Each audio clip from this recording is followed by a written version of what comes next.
Hello दोस्तों, नमस्कार। स्वागत है आप सभी का आपके अपने YouTube चैनल प्रभा क्लासेस पे। दोस्तों, ये आज जो हमारी क्लास होने वाली है ये 3 नंबर क्लास है। इससे पहले हमारी 2 क्लासें हो गई है और हम जब भी अगली क्लास पढ़ते हैं तो पिछली क्लास का एक बार वापस से रिवीजन करते हैं। तो पिछली क्लास में हमने क्या क्या पढ़ा था। हमने देखा था कि वर्ण विचार के बारे में हमने पढ़ा था। वर्ण विचार संस्कृत से निकला है। तो संस्कृत दोस्तों हमने देखा था 2 प्रकार की थी, एक वैदिक संस्कृत और एक लौकिक संस्कृत। उसके बाद में हमने देखा था कि जो वैदिक संस्कृत है उसमें वेद पुराण और उपनिषद लिखे गए थे और जो हमारी लौकिक संस्कृत थी उसके रामायण व महाभारत इसी भाषा लौकिक में लिखे गए थे। जो वैदिक संस्कृत थी वो कठिन होने के कारण आगे नहीं बढ़ पाई और ये वहाँ तक की रही। और हम देखेंगे कि हमने पढ़ा था पिछली क्लास के अंदर कि लौकिक भाषा से संस्कृत भाषा में आगे पाली से नई भाषाएं बनकर सामने आती है। इस प्रकार से हमने देखा था। फिर हमने देखा था कि पाली भाषा से एक नई भाषा का निर्माण हुआ था जिस भाषा को हम प्राकृत भाषा कहते हैं। जो फिर हमने देखा था कि प्राकृत भाषा में जैन धर्म में प्रयोग किया गया था। आगम पवित्र ग्रंथ जो था जैनों का वो भी प्राकृत भाषा में लिखा गया था। प्राकृत भाषा के अपभ्रंश भाषा का निर्माण होता है और हमने देखा था कि प्राकृत जो हमारी भाषा थी उससे अपभ्रंश भाषा का निर्माण होता है। अपभ्रंश का मतलब होता है शब्दों के रूप का बिगड़ने से हुआ था अपभ्रंश भाषा का निर्माण। फिर हमने देखा था कि अपभ्रंश से धीरे धीरे शोर श्रेणी अपभ्रंश का निर्माण हुआ और शोर श्रेणी जो अपभ्रंश का निर्माण हुआ उसके बाद में इसी से ही हिंदी भाषा हमारे सामने निकल कर आती है। फिर हमने देखा था कि जो हमारी हिंदी भाषा है वो कहाँ कहाँ बोली जाती है। तो हिंदी भाषा हमने पढ़ा था कि हिंदी भाषा जो है वो भारत के मध्य एवं पश्चिमी भारत में बोली जाती है और ये लगभग हमारे हिंदी भाषा भारत के 10 राज्यों में बोली जाती है। ये भी हमने हमारी पिछली क्लास के अंदर देखा था। इस प्रकार से हम हमारी पिछली क्लास के अंदर इन सब पर चर्चा कर चुके हैं। आज जो हम पढ़ने वाले हमारी तीसरी क्लास के अंदर देखेंगे व्याकरण के भाषा या व्याकरण भाषा के प्रमुख अंग कौन कौन से होते हैं। तो हम यहाँ देखते हैं कि व्याकरण के अंग या भाषा के अंग कितने होते हैं। तो दोस्तों मैं आपको बता दूं कि व्याकरण या भाषा के अंग कितने होते हैं दोस्तों, 3 अंग होते हैं। कितने अंग होते हैं दोस्तों, 3 अंग होते हैं। अब हम देखेंगे दोस्तों कि भाषा एवं व्याकरण के वही 3 अंग कौन कौन से हैं। तो सबसे पहले हम देखेंगे जिसका नाम है दोस्तों वर्ण विचार। क्या नाम है दोस्तों, जिसका नाम है वर्ण विचार। और दूसरा हमारा हो जाएगा शब्द विचार। कौन सा विचार, शब्द विचार। और जो तीसरा जो प्रकार हो जाएगा भाषा के अंग या भाषा का जो अंग उसका हो जाएगा वाक्य विचार। ठीक है। वर्ण विचार वर्णों का शुद्ध लेखन, शुद्ध उच्चारण, शुद्ध प्रयोग का ज्ञान प्राप्त होना ही क्या है दोस्तों, वर्ण विचार है। इस प्रकार से हमने भाषा के प्रकार देख लिए थे। फिर हम देखेंगे कि भाषा की सबसे छोटी इकाई क्या होती है दोस्तों। एग्जाम में कभी कभी पूछा जाता है कि भाषा की सबसे छोटी इकाई क्या होती है। तो दोस्तों मैं आपको बता दूं कि भाषा की जो सबसे छोटी इकाई यदि पूछा जाए तो ध्वनि होगा और यदि पूछा जाए भाषा की सबसे छोटी मौखिक इकाई, एक बात का ध्यान रखना, यदि पूछा जाए छोटी इकाई तो ध्वनि होगा और यदि भाषा की सबसे छोटी मौखिक इकाई यदि पूछा जाए तो भी वो क्या होगा दोस्तों, ध्वनि होगा। दोनों अलग अलग है। यदि भाषा की सबसे छोटी इकाई पूछा जाए तो ध्वनि होगा और यदि भाषा की सबसे छोटी मौखिक इकाई पूछा जाए तो भी दोस्तों क्या होगा, ध्वनि ही होगा। फिर पूछा जाएगा कहीं पे कि भाषा की सबसे छोटी लिखित इकाई। दोस्तों मौखिक यदि पूछा जाए तो हो जाएगा ध्वनि और यदि लिखित पूछा जाए दोस्तों तो हमारा क्या हो जाएगा, वर्ण हो जाएगा। क्या हो जाएगा, वर्ण हो जाएगा। दोस्तों आपस से देख सकते हो, भाषा की सबसे छोटी इकाई ध्वनि हो जाएगी और यदि भाषा की सबसे छोटी यदि मौखिक इकाई पूछा जाए तो वो हमारा ध्वनि हो जाएगा और यदि भाषा की सबसे छोटी लिखित इकाई पूछी जाए दोस्तों, यदि लिखित इकाई पूछी जाए तो वो हमारा वर्ण हो जाएगा। इसी प्रकार से यदि दोस्तों हमें पूछा जाए कि अर्थ के आधार पर, दोस्तों अर्थ के आधार पर सबसे छोटी इकाई, दोस्तों अर्थ के आधार पर यदि हमें पूछा जाए सबसे छोटी इकाई तो दोस्तों हमारा शब्द हो जाएगा। क्या हो जाएगा दोस्तों, अर्थ के आधार पर शब्द हो जाएगा। और भाव या भावार्थ के आधार पर, दोस्तों भाव या भावार्थ के आधार पर यदि पूछा जाए तो सबसे छोटी इकाई क्या हो जाएगी, भाव या भावार्थ के आधार पर सबसे छोटी इकाई हमारा वाक्य हो जाएगा। क्या हो जाएगा, हमारा वाक्य हो जाएगा। और भाषा का सबसे बड़ा अंग क्या होता है, भाषा का सबसे बड़ा अंग यदि पूछा जाए तो भी दोस्तों हमारा क्या होगा, वाक्य। वापस यहाँ देख सकते हैं, भाषा की सबसे छोटी मौखिक इकाई ध्वनि हो जाएगा। भाषा की सबसे छोटी यदि लिखित इकाई पूछे तो वर्ण हो जाएगा। और यदि अर्थ के आधार पर सबसे छोटी इकाई पूछे तो दोस्तों शब्द हो जाएगा। और भाव या भावार्थ के आधार पर यदि पूछा जाए कि भाव या भावार्थ के आधार पर सबसे छोटी इकाई पूछे तो वाक्य हो जाएगा। उसी प्रकार भाषा का सबसे बड़ा अंग, दोस्तों भाषा का जो सबसे बड़ा अंग यदि बड़ा अंग या इकाई पूछा जाए तो भी दोस्तों हमारा वाक्य हो जाएगा। आशा करता हूँ आपको यहाँ तक अच्छे से समझ में आ गया होगा। अब बढ़ेंगे हमारे अगले पेज की ओर। हमने दोस्तों पिछले पेज में पढ़ा था कि व्याकरण के या भाषा के अंग कौन कौन से हैं। हमने 3 अंग पढ़े थे, वर्ण विचार, शब्द विचार और वाक्य विचार। इसी विधिवत रूप से आगे हम प्रारंभ कर रहे हैं। जो हमारा पहला रूप है, जिस रूप का नाम है दोस्तों क्या है, प्रकार का नाम है वर्ण विचार। कौन सा दोस्तों, वर्ण विचार। सबसे पहले वर्ण विचार को प्रारंभ करने से पहले हमें वर्ण विचार कहते किसे है, इसकी हमें परिभाषा आना बहुत जरूरी है। तो दोस्तों सबसे पहले देखेंगे वर्ण विचार की परिभाषा। दोस्तों वर्ण विचार की परिभाषा देखें तो हमें देखने को मिलेगा कि भाषा की सबसे छोटी मौखिक इकाई ध्वनि के लिखित रूप को वर्ण कहा जाता है। दोस्तों भाषा की सबसे छोटी मौखिक इकाई, दोस्तों भाषा की सबसे छोटी मौखिक इकाई हमने पीछे पढ़ा था कि भाषा की सबसे छोटी मौखिक इकाई क्या होता है दोस्तों, ध्वनि होता है। तो दोस्तों यहाँ देखेंगे भाषा की सबसे छोटी मौखिक इकाई ध्वनि के लिखित रूप को। दोस्तों जब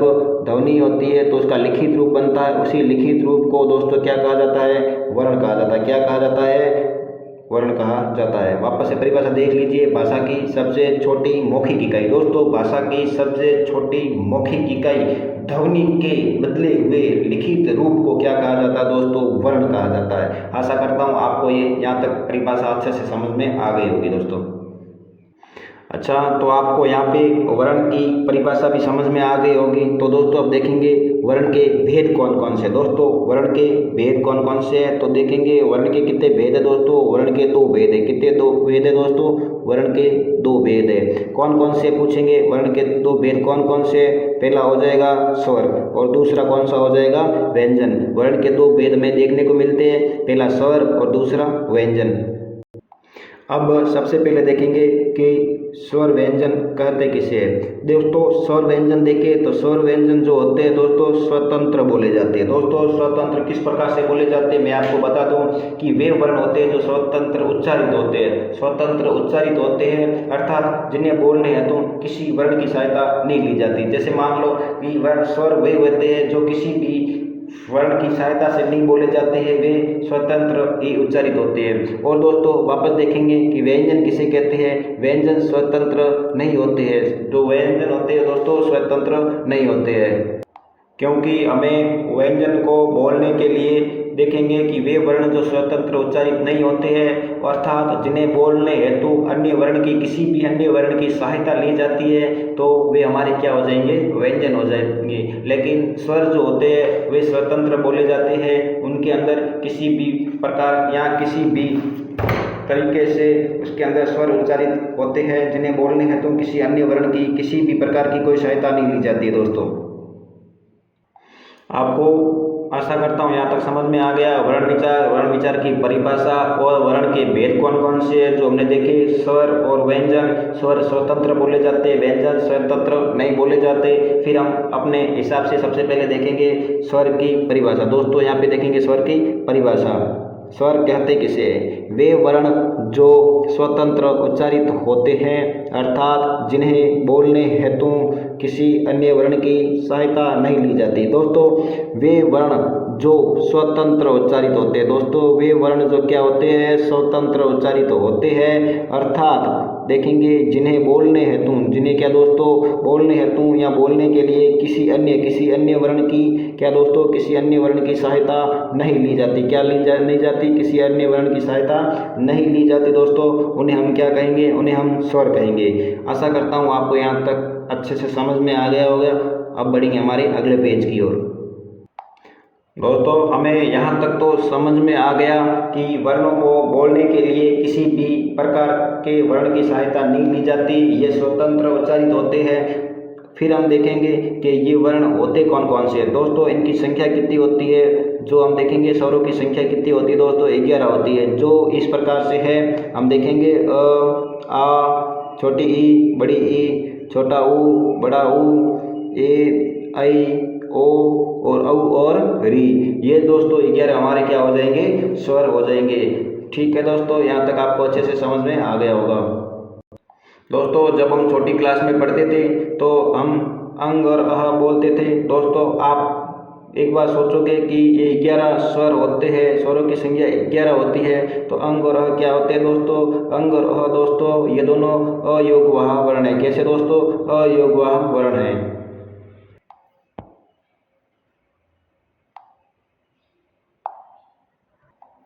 दोस्तों आशा करता हूँ आपको मैंने जो पीछे समझाया कि स्वर कौन कौन से होते हैं और स्वरों की परिभाषा वगैरह सब आपको समझ में आ गई होगी। दोस्तों अब देखेंगे स्वरों के प्रकार, स्वरों को किन प्रकार से अलग अलग करेंगे। तो सबसे पहले देखेंगे मात्रा या उच्चारण में लगने वाले समय के आधार पर कितने दोस्तों होते हैं। दोस्तों स्वर 3 होते हैं। किस तरीके से मात्रा या उच्चारण में लगने वाले समय के आधार पर जो स्वर होते हैं दोस्तों 3 प्रकार के होते हैं। अब देखेंगे विस्तार से कि 3 प्रकार कौन कौन से होते हैं।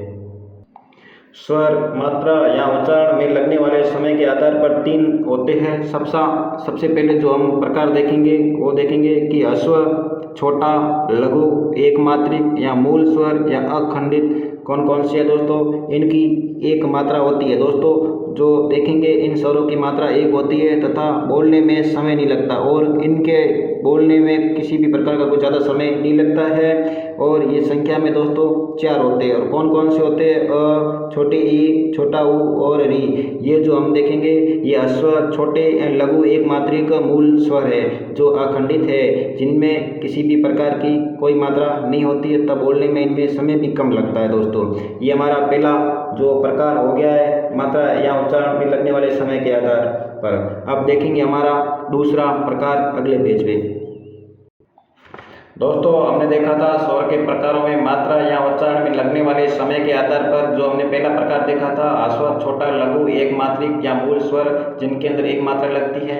अब देखेंगे दोस्तों हमारा जो दूसरा प्रकार है उस प्रकार में देखेंगे कि दीर्घ या बड़ा या गुरु या द्विमात्रिक जिसके अंदर 2 मात्रा लगती है। इनकी 2 मात्राएं होती है दोस्तों। इनकी कितनी मात्राएं होती है, 2 मात्राएं होती है। लेकिन जो पहले पढ़ा उनमें किसी भी प्रकार की कोई मात्रा नहीं होती है, इसमें 2 मात्राएं होती है, तब बोलने में समय लगता है और इनको बोलने में समय लगता है। ये संख्या में दोस्तों कितने होते हैं, 7 होते हैं। कितने होते हैं दोस्तों, 7 होते हैं। अब देखेंगे कौन कौन से होते हैं। बड़ा ई, आ, ई, ऊ, छोटा ए, ऐ, ओ और औ। ये कितने हो गए दोस्तों, हमारे 7 हो गए। और वो कितने थे, 4 थे। अब देखेंगे हमारा अगला प्रकार। हमारा अगला प्रकार हो जाएगा दोस्तों कौन सा, प्लुत स्वर। कौन सा स्वर दोस्तों, प्लुत स्वर।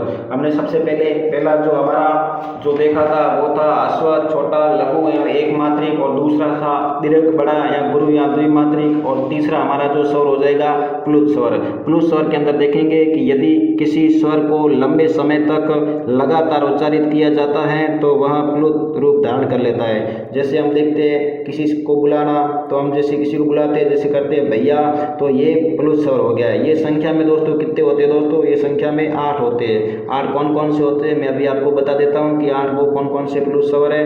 तो यहाँ देखेंगे अ, आ, बड़ी ई, बड़ा ऊ, ए, ऐ, ओ और औ। ये सब क्या हो जाएंगे, हमारे प्लुत स्वर हो जाएंगे। कितने प्लुत स्वर दोस्तों, 8 है।